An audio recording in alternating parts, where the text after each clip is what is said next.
қаласы білім бөлімінің Ахмет Байтұрсынұлы атындағы жалпы білім беретін мектебінің бастауыш сынып мұғалімі Сандыбаева Назгүл Бірманқызы. Әл-Фараби адамға ең бірінші білім емес, тәрбие беру керек. Тәрбиесіз берілген білім адамзаттың қас жауы деп тәрбиеге аса қатты көңіл бөлу керектігін түсіндірді.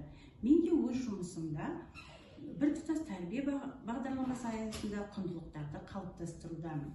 Жаратылыстану пәні жағымпаздық және жаңашылдық құндылықтарын бағытталған зерттеу эксперименттік жұмыстарын жүргізіп отырамын.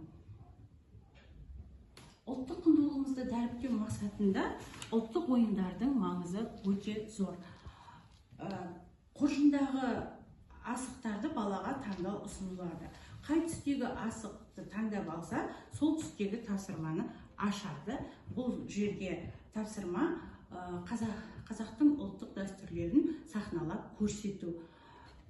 Тапсырмаларды түрлендіріп отыруға болады.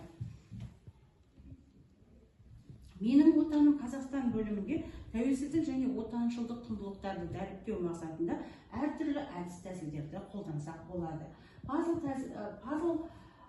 әдісі арқылы Қазақстан рәміздерінің авторларын анықтаса, сөз жұмбақ әдісі арқылы Қазақстан қалаларымен таныстық.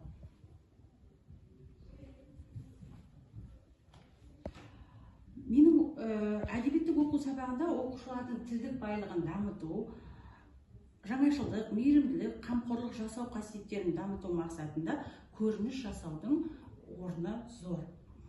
Міне осындай әдіс-тәсіл арқылы оқушылардың бойында құндылықтарды дамытуға болады және оны үздіксіз жүргізуіміз керек.